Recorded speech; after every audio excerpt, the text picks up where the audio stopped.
जय हिंद दोस्तों। Let's study 41 में आप लोगों का स्वागत है। मैं हूं घनश्याम यादव। दोस्तों, मेरे द्वारा आप लोगों को ऑल कंपटीशन से संबंधित प्रश्नों को हल कराया जा रहा है, जिसमें सबसे पहले मेरे द्वारा आप लोगों को भारत के प्राचीन इतिहास के बारे में पढ़ाया जा रहा है। और भारत के प्राचीन इतिहास में आज का चैप्टर होगा गुप्त साम्राज्य भाग 1। यानी आज हम लोग पढ़ेंगे गुप्त साम्राज्य के बारे में। लेकिन गुप्त साम्राज्य के बारे में पढ़ने से पहले सबसे पहले आइए दोस्तों, कल हमने जो चैप्टर के बारे में आपको पढ़ाया था, जिस चैप्टर के बारे में, सबसे पहले हम उसको रिवीजिंग करते हैं। फिर हम लोग गुप्त साम्राज्य भाग 1 के बारे में पढ़ेंगे। तो दोस्तों आइए सबसे पहले कल के चैप्टर को रिवीजिंग करते हैं। सबसे पहले मैं आपको बताऊं, जो कल का चैप्टर था वो कनिष्क के बारे में था और भारत के यमन राज्य भाग 5 के बारे में हम लोग पढ़े थे।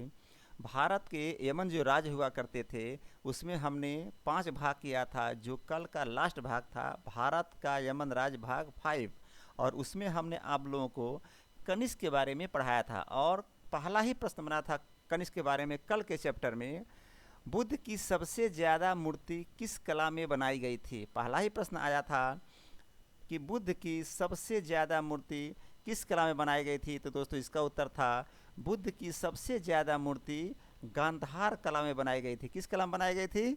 गांधार कला में बनाई गई थी। फिर अगला प्रश्न आया, गांधार कला में मूर्तियों का निर्माण किससे किया गया था।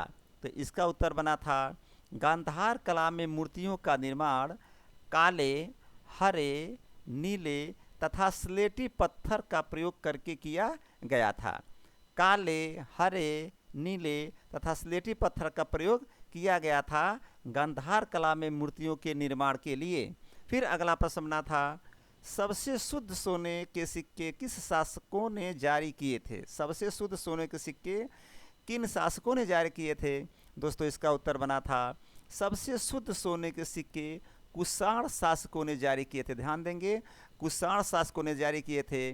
फिर अगला प्रश्न बना था, पहली बार भारत में बौद्ध की खड़ी प्रतिमा किसने बनवाई थी। ध्यान देंगे दोस्तों, बौद्ध की खड़ी प्रतिमा के बारे में बात की जा रही। पहली बार भारत में बौद्ध की खड़ी प्रतिमा किसने बनवाई थी। इसका उत्तर बना था पहली बार भारत में बौद्ध की खड़ी प्रतिमा कनिष्क शासक ने बनवाई थी। किसने बनवाई थी? कनिष्क शासक ने बनवाई थी। फिर अगला प्रश्न बना था, कनिष्क के राज वैद्य का क्या नाम था। तो दोस्तों कनिष्क के राज वैद्य का नाम था चरक। कनिष्क के राज वैद्य का क्या नाम था? तो दोस्तों कनिष्क के राज वैद्य का नाम था चरक। फिर अगला प्रश्न बना था, चरक के द्वारा कौन सी पुस्तक लिखी गई थी। ध्यान देंगे दोस्तों, कनिष्क के राज वैद्य का नाम चरक है और चरक के द्वारा पुस्तक लिखी जा रही है और उस पुस्तक का नाम है चरक संहिता। तो चरक के द्वारा चरक संहिता लिखी गई थी। फिर अगला प्रश्न आया, कनिष्क के राज कवि का क्या नाम था। तो दोस्तों इसका उत्तर बना था कनिष्क के राज कवि का नाम अश्वघोष था। क्या नाम था? अश्वघोष था। फिर अगला प्रश्न बना था, अश्वघोष के द्वारा कौन सी पुस्तक लिखी गई थी। इसका उत्तर बना था अश्वघोष के द्वारा बुद्ध चरित्र लिखी गई थी। अगला प्रश्न बना, बौद्ध धर्म का रामायण किसे कहते हैं। तो दोस्तों इसका उत्तर बना था बौद्ध धर्म का रामायण अश्वघोष के द्वारा लिखी गई पुस्तक बुद्ध चरित्र को बौद्ध धर्म का रामायण कहते हैं। यानी कि अश्वघोष ने जो पुस्तक लिखी थी बुद्ध चरित्र, उसी को बौद्ध धर्म का रामायण कहते हैं। फिर अगला प्रश्न बना, वसुमित्र कौन थे। तो दोस्तों इसका उत्तर बना था वसुमित्र एक बौद्ध आचार्य थे। फिर अगला प्रश्न बना, वसुमित्र ने किस ग्रंथ की रचना की थी। इसका उत्तर बना था वसुमित्र ने महाविभास सूत्र नामक ग्रंथ की रचना की थी। फिर अगला प्रश्न बना था, कामसूत्र की रचना किसने किया था। तो दोस्तों कामसूत्र की रचना वात्स्यायन के द्वारा किया गया था। फिर अगला प्रश्न बना, कुषाण वंश के अंतिम शासक का क्या नाम था। तो दोस्तों इसका उत्तर बना था कुषाण वंश के अंतिम शासक का नाम वसुदेव था। फिर अगला प्रश्न बना था, भारत का आइंस्टीन किसे कहा जाता है। तो दोस्तों इसका उत्तर बना था भारत का आइंस्टीन नागार्जुन को कहा जाता है। फिर अगला प्रश्न बना, नागार्जुन के द्वारा कौन सी पुस्तक लिखी गई थी। तो दोस्तों नागार्जुन के द्वारा माध्यमिक सूत्र नामक पुस्तक लिखी गई थी। फिर अगला प्रश्न बना, नागार्जुन किस धर्म के अनुयायी थे? तो दोस्तों नागार्जुन बौद्ध धर्म के अनुयायी थे। ध्यान देंगे, नागार्जुन बौद्ध धर्म के अनुयायी थे। और फिर अगला प्रश्न बना था, शून्यवाद दर्शन का प्रतिपादन किसने किया था? तो दोस्तों इसका उत्तर बना था, शून्यवाद दर्शन का प्रतिपादन नागार्जुन के द्वारा किया गया था। अगला प्रश्न बना, भारत में बाल विवाह का प्रचलन कब से प्रारंभ हुआ था?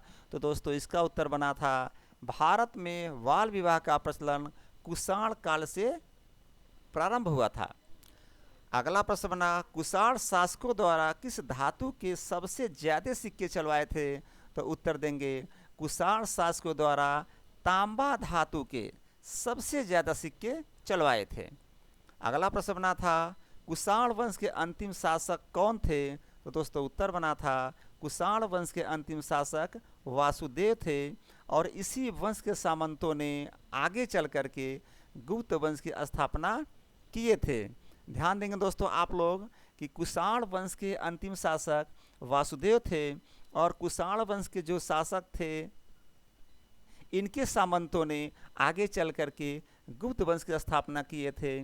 और दोस्तों अब हम गुप्त वंश के बारे में अगला चैप्टर पढ़ेंगे जो कि कुषाण वंश के सामंत हुआ करते थे। तो दोस्तों आइए अब हम लोग अगला चैप्टर पढ़ेंगे गुप्त वंश के बारे में।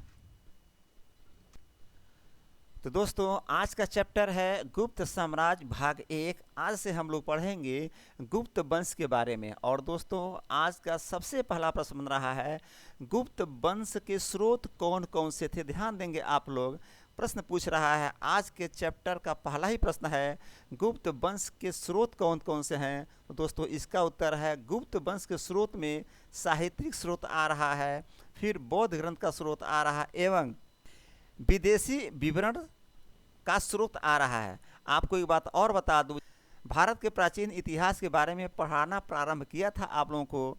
तो दोस्तों मैंने उसमें बताया था कि सबसे पहले हम आप लोगों को पढ़ाए थे भारत के प्राचीन इतिहास के स्रोत के बारे में, लेकिन यहाँ गुप्त वंश के बारे में हम लोग पढ़ रहे हैं। और यहाँ पर पूछ रहा प्रश्न, गुप्त वंश के स्रोत कौन है, जिसके बारे में हम लोग जानेंगे। लेकिन फिर मैं कहूँगा इसके पहले जब हमने भारत का प्राचीन इतिहास पढ़ाना प्रारंभ किया था तो उस समय सबसे पहले हम आप लोगों को भारत के प्राचीन इतिहास के स्रोत के बारे में बताए थे, जिसमें पहला स्रोत था धर्म ग्रंथ, दूसरा स्रोत था ऐतिहासिक ग्रंथ, तीसरा स्रोत था विदेशियों का विवरण और चौथा स्रोत था पुरातत्व संबंधी साक्ष्य। और ये स्रोत कौन से थे? भारत के प्राचीन इतिहास के बारे में जो पढ़ रहे थे उसके स्रोत थे ये चारों स्रोत, धर्म ग्रंथ, ऐतिहासिक ग्रंथ, विदेशियों का विवरण और पुरातत्व संबंधी साक्ष्य। और उसमें भी हमने आपको बताया था धार्मिक ग्रंथ में, जो कि हम बताए थे आपको और पढ़ाए भी थे कि पहला था वेद, वेदांग, पुराण, ब्राह्मण ग्रंथ, उपनिषद, स्मृति ग्रंथ, धर्मसूत्र, आरण्यक। उसके बाद दोस्तों हमने आपको जैन धर्म और बौद्ध साहित्य के बारे में बताया था। तो दोस्तों जो 8 मैंने आपको पहले बताया था वो वैदिक साहित्य में आता था, और जैन धर्म और बौद्ध साहित्य ये वैदिक साहित्य में नहीं आया था। उसके बाद हमने आपको बताया था ऐतिहासिक ग्रंथ के बारे में, उसमें हमने आपको पढ़ाया था अर्थशास्त्र, राजतरंगिणी, चचनामा, अष्टाध्यायी, गार्गी संहिता और महाभाष्य के बारे में। और मैंने आपको बताया था, मैं थोड़ा सा रिविजन कर देना चाहता हूँ, अर्थशास्त्र कौटिल्य के द्वारा लिखा गया था, राजतरंगिणी कल्हड़ के द्वारा लिखा गया था, चचनामा अली अहमद के द्वारा लिखा गया था, गार्गी संहिता कात्यायन के द्वारा लिखा गया था, महाभाष्य पतंजलि के द्वारा लिखा गया था, और दोस्तों अष्टाध्यायी पाणिनि के द्वारा लिखा गया था। ये था ऐतिहासिक स्रोत। उसके बाद हमने आप लोगों को विदेशियों के विवरण के बारे में बताया था। उसके बाद पुरातत्व संबंधी साक्ष्य के बारे में बताया था, जिसमें हमने घर, कंकाल, इस प्रकार के बारे में हमने और औजार के बारे में बताया था, जो कि भारत के प्राचीन इतिहास के स्रोत में हमने आपको पढ़ाया था और बताया था। लेकिन आज हम पढ़ेंगे गुप्त वंश के स्रोत के बारे में। पहला ही प्रश्न बन रहा है कि गुप्त वंश के स्रोत कौन कौन से हैं? तो आप उत्तर देंगे, गुप्त वंश के स्रोत में सबसे पहले आ रहा है साहित्यिक स्रोत, दूसरा आ रहा है बौद्ध ग्रंथ का स्रोत एवं तीसरा विदेशी विवरणों का स्रोत आ रहा है गुप्त वंश के स्रोत के बारे में। तो प्रश्न आएगा कि गुप्त वंश के स्रोत कौन कौन से हैं, तो दोस्तों आप उत्तर देंगे गुप्त वंश के स्रोत में साहित्यिक स्रोत, बौद्ध ग्रंथ का स्रोत एवं विदेशी विवरण आता है। फिर अगला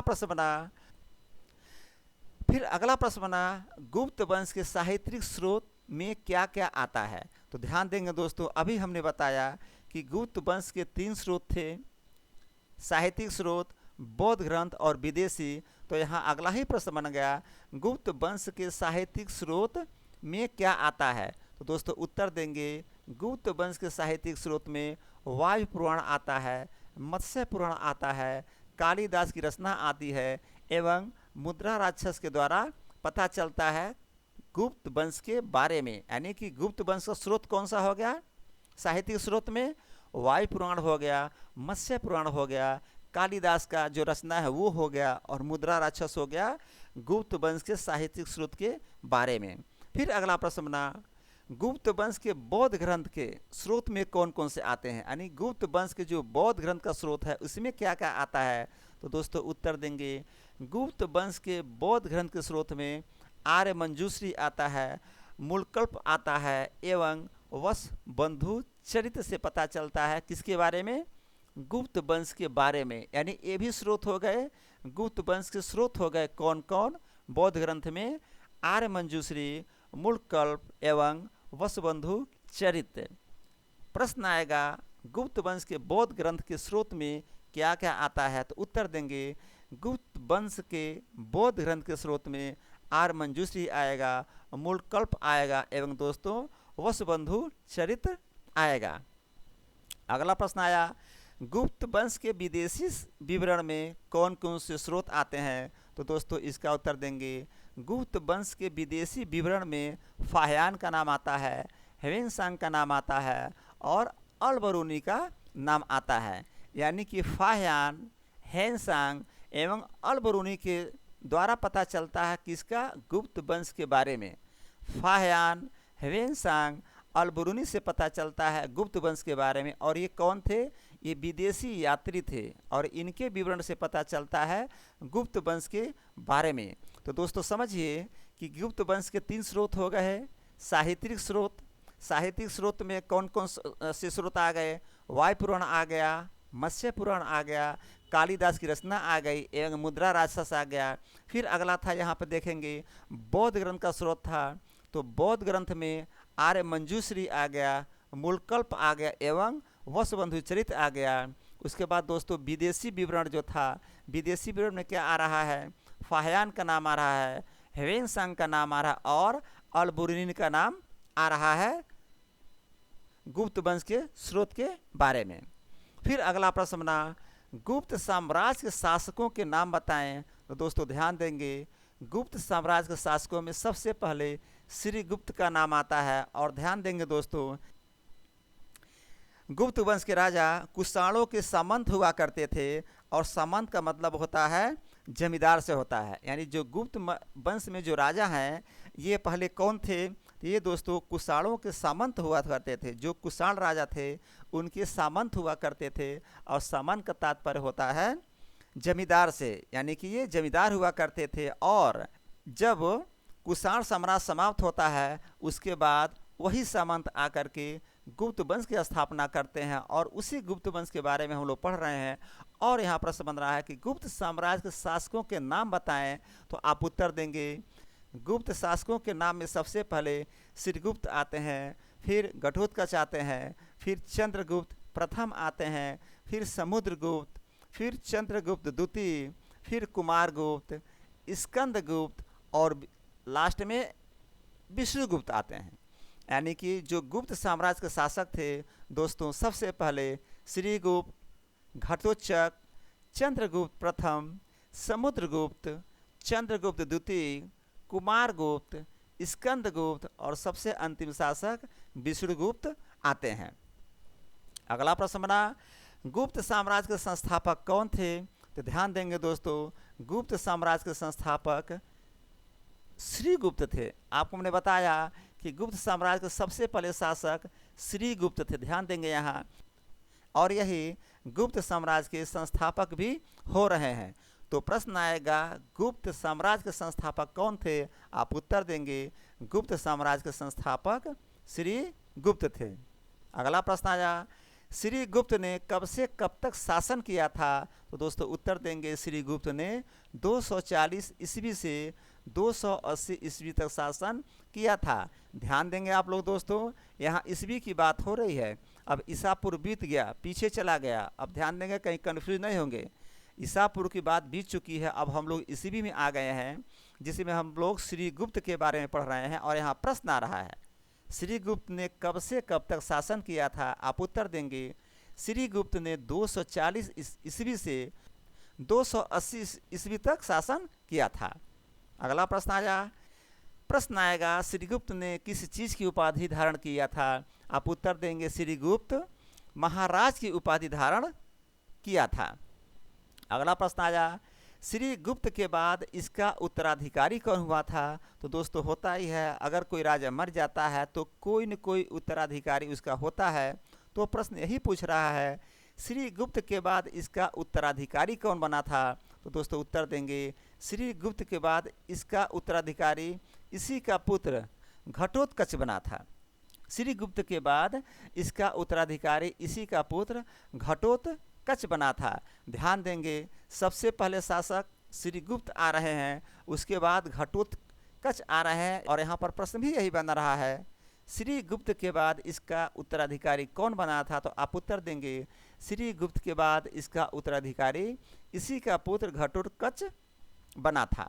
अगला प्रश्न बना घटोत्कच ने किस चीज़ की उपाधि धारण की थी? तो दोस्तों उत्तर देंगे घटोत्कच ने महाराज की उपाधि धारण की थी। फिर ध्यान देंगे आप, यहाँ पर श्री गुप्त भी महाराज की उपाधि धारण कर रहे हैं और यहाँ पर उनका पुत्र घटोत्कच भी महाराज की उपाधि धारण कर रहा था।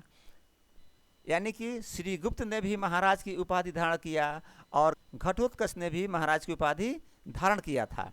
अगला प्रश्न आया गुप्त साम्राज्य के वास्तविक संस्थापक कौन थे? तो दोस्तों ध्यान देंगे गुप्त साम्राज्य के वास्तविक संस्थापक चंद्रगुप्त प्रथम थे। आपको मैंने बताया कि जो ये गुप्त वंश चल रहा है ये कुषाण वंश के सामंत हुआ करते थे। तो जो श्री गुप्त थे और श्री गुप्त का पुत्र जो घटोत्कच था, ये दोनों लोग पूर्ण रूप से राजा का कार्यभार नहीं संभाले थे, ये सामंत के रूप में ही काम कर रहे थे। लेकिन जब चंद्रगुप्त प्रथम आ रहा है तो ये वास्तविक संस्थापक बन रहा है। और प्रश्न यही बन रहा है गुप्त साम्राज्य के वास्तविक संस्थापक कौन थे? तो गुप्त साम्राज्य के वास्तविक संस्थापक चंद्रगुप्त प्रथम थे। यानी कि जब चंद्रगुप्त प्रथम राजा बनते हैं तो पूरी तरह से अपने राजगद्दी को संभालते हैं। लेकिन इसके पहले जो श्री गुप्त थे और उनका पुत्र घटोत्कच वो पूरी तरह नहीं सामंत के रूप में राजगद्दी को संभाल करके चला रहा था। फिर अगला प्रश्न बना गुप्त साम्राज्य के अंतिम शासक का क्या नाम था? तो दोस्तों गुप्त साम्राज्य के अंतिम शासक का नाम विष्णुगुप्त था। मैंने आपको पहले ही बताया कि जो सारे नाम शासकों के आ रहे थे लगभग 8 शासक बने थे, लास्ट में विष्णुगुप्त थे और गुप्त साम्राज्य के अंतिम शासक विष्णुगुप्त ही हुए थे। और यहाँ पर प्रश्न बना है गुप्त साम्राज्य के अंतिम शासक का क्या नाम है? तो आप उत्तर देंगे गुप्त साम्राज्य के अंतिम शासक विष्णुगुप्त थे।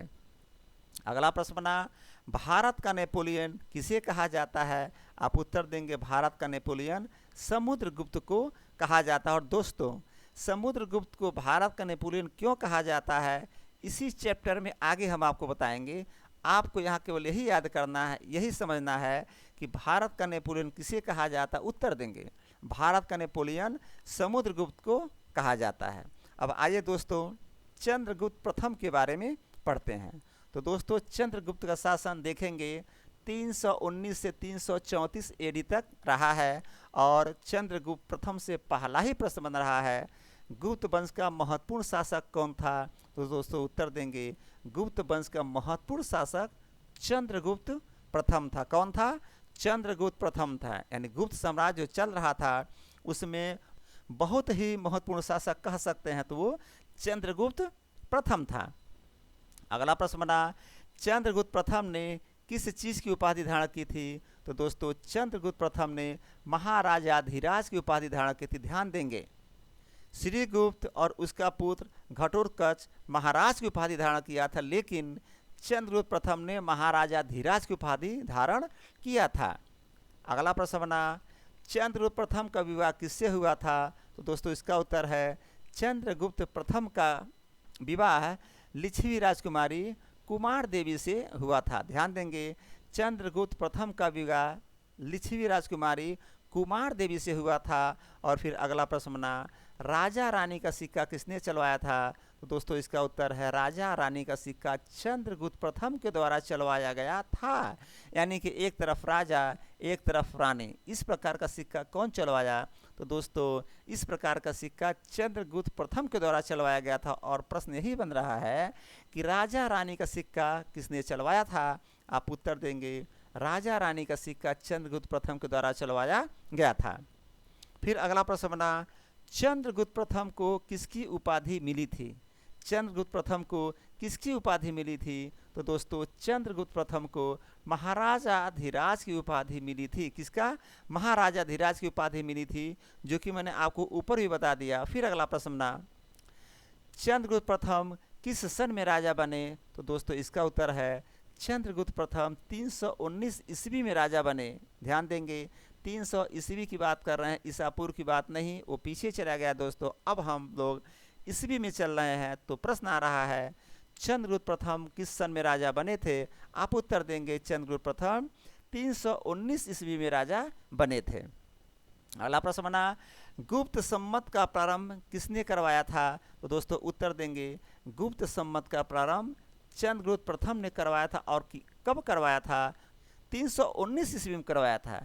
चंद्रगुप्त प्रथम 319 ईस्वी में राजा बन रहे हैं और उसी सन में दोस्तों गुप्त सम्मत का प्रारंभ चंद्रगुप्त प्रथम के द्वारा करवाया जा रहा है। यानी कि 319 ईस्वी में ही गुप्त सम्मत का प्रारंभ कौन करा रहा है? चंद्रगुप्त प्रथम करवा रहे हैं।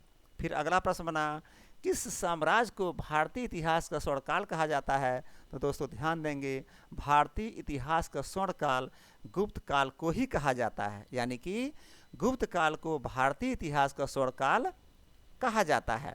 अब दोस्तों पढ़ेंगे हम लोग समुद्रगुप्त के बारे में। तो समुद्रगुप्त का सबसे पहले प्रश्न बन रहा है समुद्रगुप्त किसका पुत्र था? तो दोस्तों ध्यान देंगे समुद्रगुप्त कुमार देवी का पुत्र था।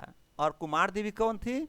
जो चंद्रगुप्त प्रथम की पत्नी थी। आप ध्यान देंगे अभी मैंने आपको बताया था चंद्रगुप्त प्रथम की पत्नी कौन थी? कुमार देवी थी। आप देखेंगे यहाँ पर चंद्रगुप्त प्रथम का विवाह लिच्छवी राजकुमारी कुमार देवी से हुआ था। और प्रश्न आ रहा है कि समुद्रगुप्त किसका पुत्र था? तो दोस्तों समुद्रगुप्त कुमार देवी का पुत्र था।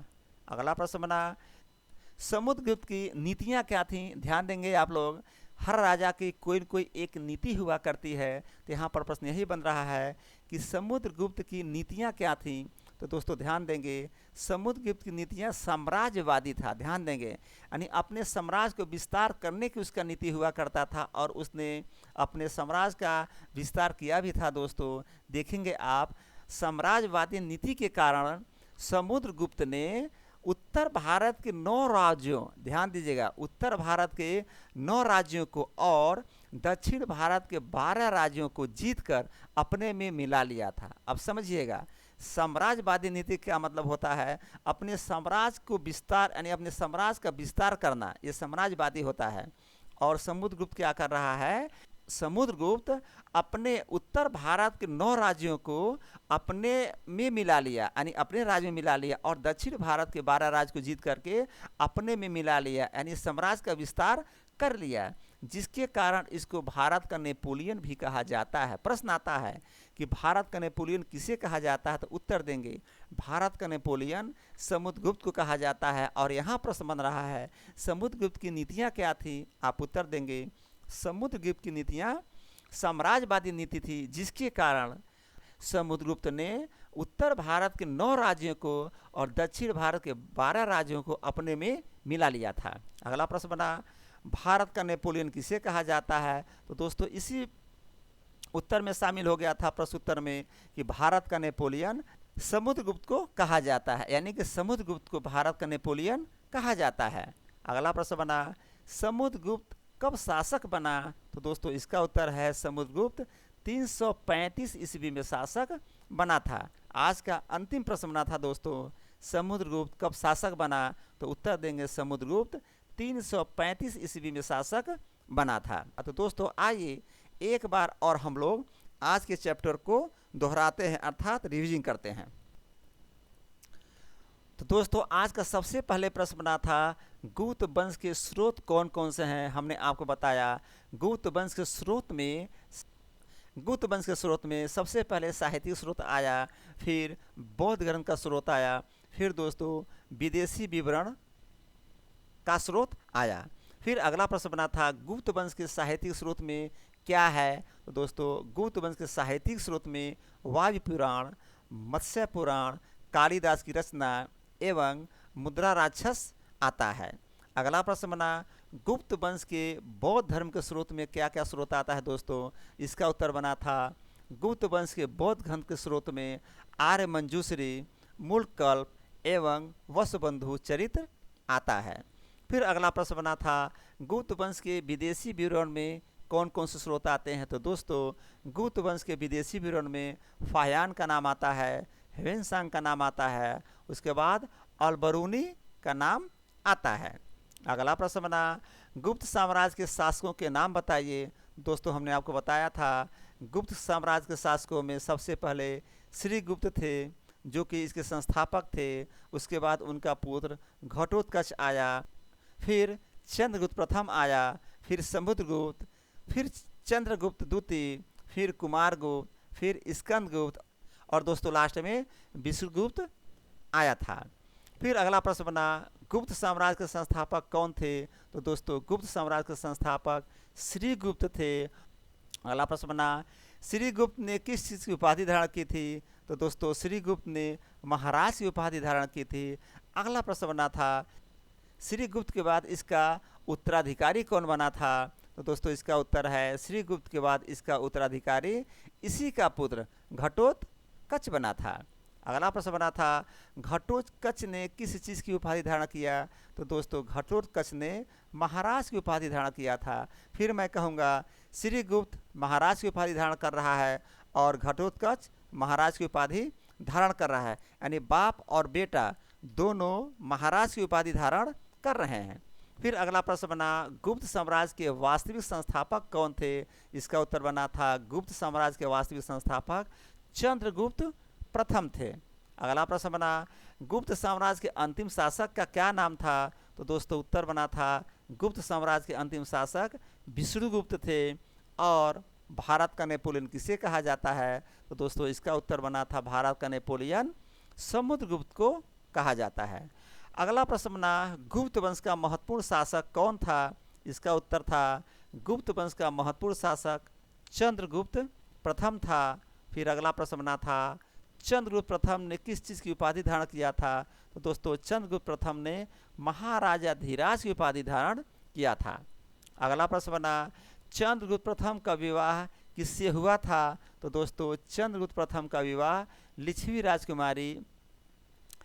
राजकुमारी कुमार देवी से हुआ था। और फिर अगला प्रश्न बना था, राजा रानी का सिक्का किसने चलवाया था? तो दोस्तों राजा रानी का सिक्का चंद्रगुप्त प्रथम ने चलवाया था। अगला प्रश्न बना था, चंद्रगुप्त प्रथम को किसकी उपाधि मिली थी? चंद्रगुप्त प्रथम को महाराजा धीराज की उपाधि मिली थी। और अगला प्रश्न बना था, चंद्रगुप्त प्रथम किस सन में राजा बना? तो दोस्तों चंद्रगुप्त प्रथम 319 ईस्वी में राजा बना था। अगला प्रश्न बना, गुप्त संवत का प्रारंभ किसने करवाया था? तो दोस्तों गुप्त संवत का प्रारंभ चंद्रगुप्त प्रथम ने 319 ईस्वी में करवाया था, यानी कि चंद्रगुप्त प्रथम 319 ईस्वी में राजा ही बन रहा है और गुप्त संवत का प्रारंभ 319 ईस्वी में भी करवा रहा है, यानी 319 ईस्वी में ही करवा रहा है। अगला प्रश्न बना था, किस साम्राज्य को भारतीय इतिहास का स्वर्णकाल कहा जाता है? इसका उत्तर बना था, गुप्त काल को भारतीय इतिहास का स्वर्णकाल कहा जाता है। अगला प्रश्न बना, समुद्रगुप्त किसका पुत्र था? तो दोस्तों समुद्रगुप्त कुमार देवी का पुत्र था। किसका? कुमार देवी का पुत्र था। अगला प्रश्न बना, समुद्रगुप्त की नीतियाँ क्या थीं? तो दोस्तों समुद्रगुप्त की नीति में साम्राज्यवादी नीति थी। समुद्रगुप्त की नीति साम्राज्यवादी नीति थी, जिसके कारण समुद्रगुप्त ने उत्तर भारत के 9 राज्य और दक्षिण भारत के 12 राज्य को जीत करके अपने में मिला लिया था। फिर अगला प्रश्न बना, भारत का नेपोलियन किसे कहा जाता है? तो दोस्तों भारत का नेपोलियन समुद्रगुप्त को कहा जाता है। अगला प्रश्न बना था, समुद्रगुप्त कब शासक बना? तो दोस्तों समुद्रगुप्त 335 ईस्वी में शासक बना था। तो दोस्तों आज हमने आप लोगों को जो बताया या पढ़ाया, हमने आपको बताया गुप्त वंश में जो स्रोत हैं, साहित्यिक स्रोत मिला है आपको, बौद्ध ग्रंथ का स्रोत मिला, फिर विदेशियों का विवरण मिला, और फिर गुप्त वंश के साहित्यिक स्रोत में वायु पुराण, मत्स्य पुराण, कालिदास की रचना एवं मुद्रा राक्षस आ गया, और गुप्त वंश के बौद्ध ग्रंथ के स्रोत में दोस्तों आर्य मंजूश्री, मूलकल्प एवं वसुबंधु चरित्र आ गया। फिर दोस्तों हमने आपको आगे बताया गुप्त वंश के विदेशी विवरण में फाह्यान आ गया, ह्वेनसांग आया, और दोस्तों अलबरूनी आ गया। फिर हमने बताया गुप्त साम्राज्य के शासकों के नाम में सबसे पहले श्रीगुप्त, घटोत्कच, चंद्रगुप्त प्रथम, समुद्रगुप्त, चंद्रगुप्त द्वितीय, कुमारगुप्त, स्कंदगुप्त और सबसे अंतिम शासक विष्णुगुप्त था। और दोस्तों गुप्त साम्राज्य के संस्थापक श्रीगुप्त थे, और श्रीगुप्त ने 240 ईस्वी से 280 ईस्वी तक शासन किया, और श्रीगुप्त ने महाराज की उपाधि धारण किया। श्रीगुप्त के बाद इसका उत्तराधिकारी इसी का बेटा घटोत्कच बना था, और दोस्तों घटोत्कच ने भी महाराज की उपाधि धारण किया था। और गुप्त साम्राज्य के वास्तविक संस्थापक चंद्रगुप्त प्रथम हो गए थे, और गुप्त साम्राज्य के अंतिम शासक विष्णुगुप्त थे। फिर हमने आपको बताया था भारत का नेपोलियन समुद्रगुप्त को कहा जाता है, और दोस्तों गुप्त वंश का महत्वपूर्ण शासक चंद्रगुप्त प्रथम था, और चंद्रगुप्त प्रथम ने महाराजाधिराज की उपाधि धारण किया था। फिर हमने आपको आगे बताया चंद्रगुप्त प्रथम का विवाह लिच्छवी राजकुमारी कुमार देवी से हुआ था, और राजा रानी का सिक्का चंद्रगुप्त प्रथम ने चलवाया था। फिर दोस्तों हमने आपको बताया चंद्रगुप्त प्रथम को महाराजाधिराज की उपाधि मिली थी, और चंद्रगुप्त प्रथम 300 ईस्वी में राजा बना, और दोस्तों उसी समय 319 ईस्वी में गुप्त संवत का प्रारंभ चंद्रगुप्त प्रथम के द्वारा किया गया था। फिर हमने आपको बताया गुप्त काल को भारतीय इतिहास का स्वर्ण काल कहा जाता है, और दोस्तों समुद्रगुप्त कुमार देवी का पुत्र था, और समुद्रगुप्त की नीति साम्राज्यवादी नीति थी, जिसके कारण समुद्रगुप्त ने उत्तर भारत के 9 राज्यों को और दक्षिण भारत के 12 राज्यों को जीतकर अपने में मिला लिया था, और समुद्रगुप्त को भारत का नेपोलियन कहा जाता है। इसके चलते समुद्रगुप्त को भारत का नेपोलियन कहा जाता है, और समुद्रगुप्त 335 ईस्वी में दोस्तों शासक बना था। तो दोस्तों इस प्रकार आज का चैप्टर आप लोगों का यही समाप्त हुआ। दिल लगा के पढ़िए, मन लगा के पढ़िए। हर बार मैं लास्ट में कहता हूँ भविष्य की चिंता बहुत नहीं करना है, अपना 100% देना है दोस्तों। और दोस्तों भविष्य की चिंता बहुत नहीं करना है, अपना 100% दीजिए। यहीं पर मेरा क्लास समाप्त होता है, लेकिन दोस्तों चैनल को सब्सक्राइब करिए, लाइक करिए, और दोस्तों जीवन को एंजॉय भी करिए।